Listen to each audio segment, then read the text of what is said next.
Jireenya koo keessaa akka naa baatan isinin barbaadaa. Erga isin jireenya koo keessatti seentanii jireenya koo nan diige malee na hin tolchine. Kanaafuu gargaarsa keessan hin barbaadu. Mana koo keessaa naa gadhiisaa ba'aa jechuudhaan har'a guyyaa har'aa Ruutaan Daanii qabattee dhufteerti jechuudha.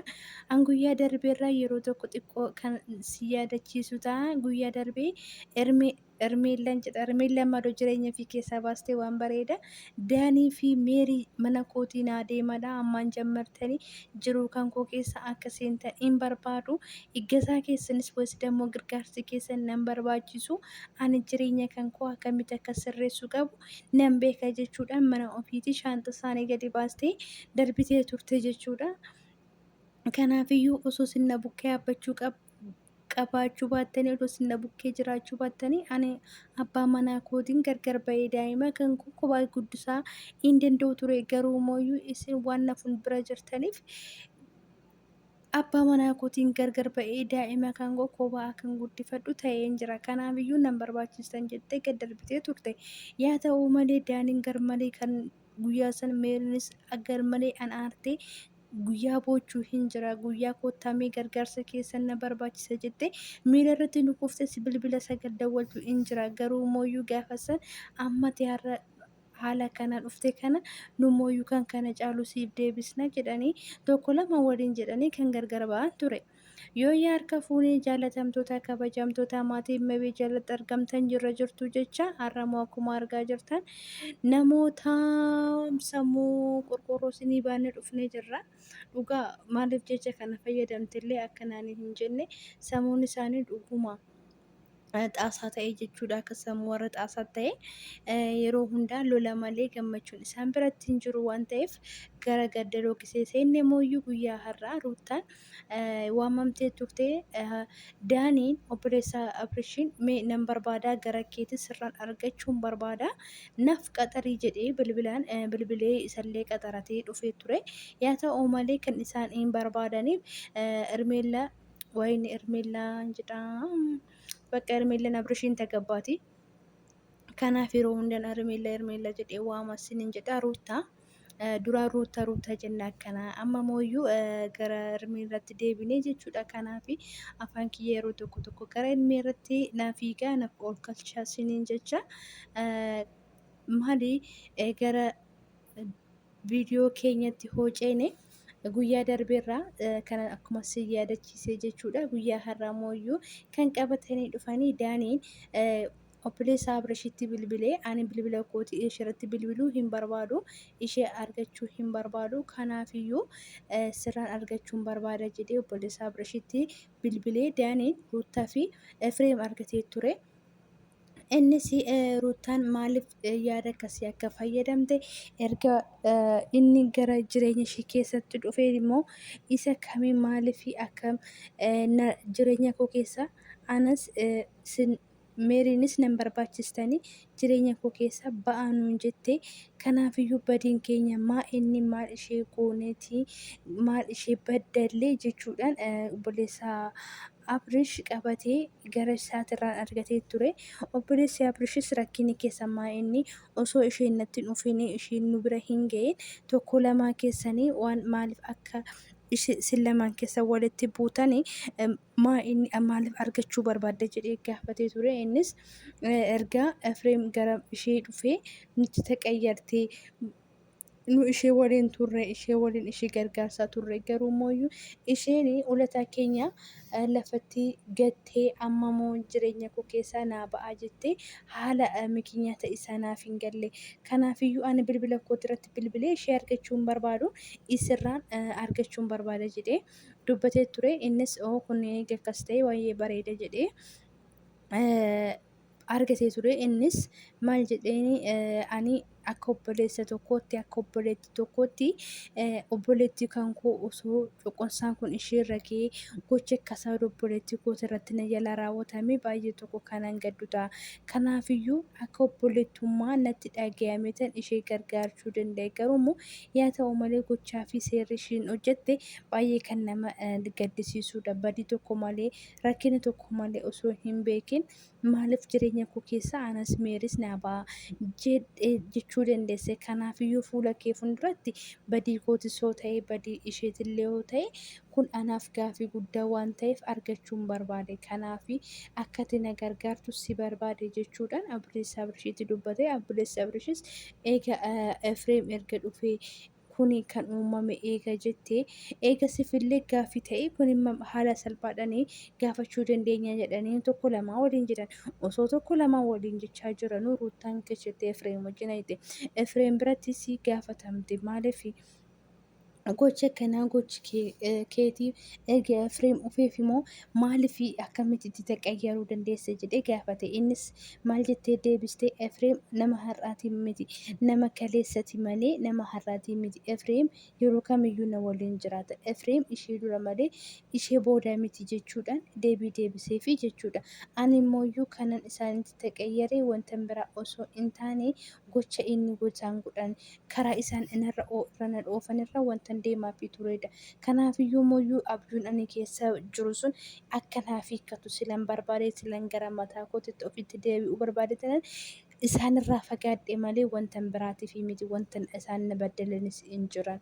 Anaa jecha jireenya isaanii diiganii jiru. Anaa jecha jiruu isaanii dhiisanii koobichaa yaadaa turani. Kanarratti wanta isa shakku tokko hin jiru. Kabaja guddaa naaf qabani. Garuu immoo isaan ana faana malee jireenya isaanii jiraachaa hin jirani. Kanaafanan bakka akka isaan jireenya ofii jiraatanan jireenya koo keessa naa ba'aa jedhe. Erga jireenya isaanii koo keessa naa ba'anii booda ani ofitti deebi'ee yaada gaarii gaarii yaada ture. Garuu immoo gisa isaan jireenya koo keessa jiran ani jireenya isaan gara karaa isaan irra na oofan malee karaa kootirra deema hin turre. Garaagarummaan isaanii isa kana.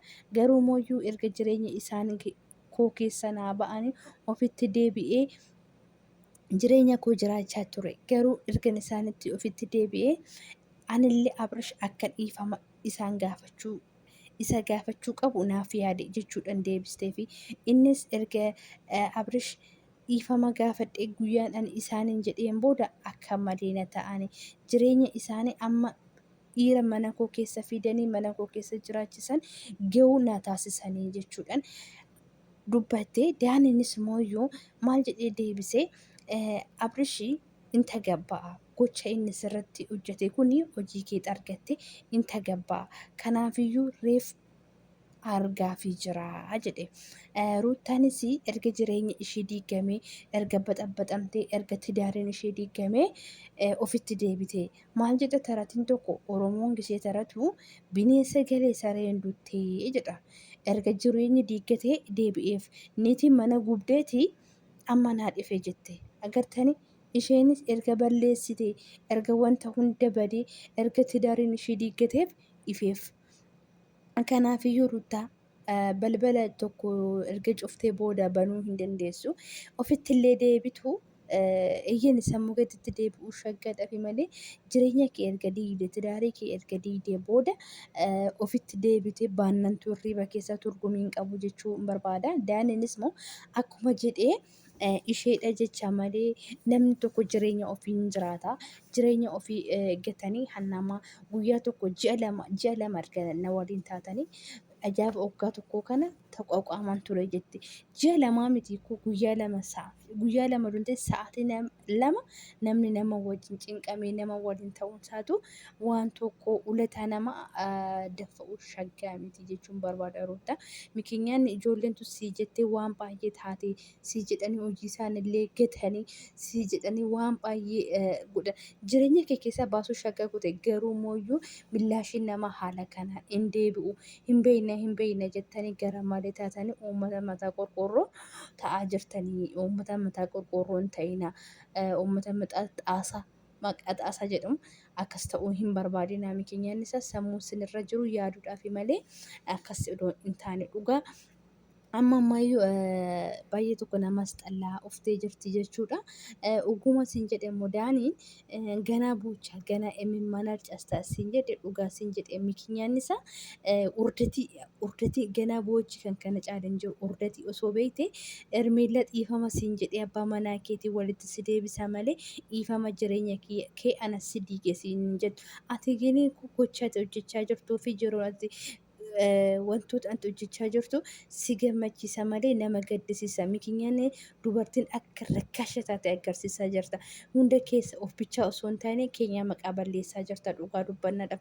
Mikinyaan isaa isa xiifama si gaafata malee xiifama gaafachuu hin qabdu kana. Daa'ima koo ji'a sagalee ati nafsi xurii taate guyyaa meeqa kophaa kee kitaan karaattattee gisee ati boochee gisee ati maali taatu mucayyoon tun nafsa xurii daa'ima kooti baatte siin jedhee zuur siin jedhee si ilaalee hin beeku. Mikinyaan isaa sila si tuffate lapheen kan kee sila akka qoshasha taate sila si hubateef jechuudha. Dhugaa siin jedha በጣም jaala'u በጣም nan kabaja nan jaaladha gini በጣም naasxallaate jechuudha. Ati Abrish dhiifama gaafachuusa mikinyaan isa dubartoota rakkashisiste jechuudha balaa keetiin. Ani dhugaa nin jaalaqima kam jecha sii fayyadamuu hin qabu baay'ee si jaalladha gini baay'ee na jibbisiiste. Daanin arras ta'e burus ta'e Abrish dhuguma si argite amma sassaayii bufa ta'uu keessi beekite akkuma inni siin jedhee jechuudha. Isaanin rakkina keessatti galchite xalaata isaan goosiste ofii keetii gadi jala garagarte dhiifama Abrish jireenya keenyatu si jeeqe jette isa dhiifama gaafachuu. Dhiifama gaafachuun ikkoo guddaa. Dhiifama gaafachuun beeka ta'uu agarsiisa garuu ati haala ati ittiin gaafatte kuni shaggaa miti. Mikinyata isaan wajjin xaabii faxxartee raawwatteet garagartee isaan balaa keetiin lola guddaa keessa osoo jiranuu garagartee ishee isa dhiifama gaafattee jechuudha.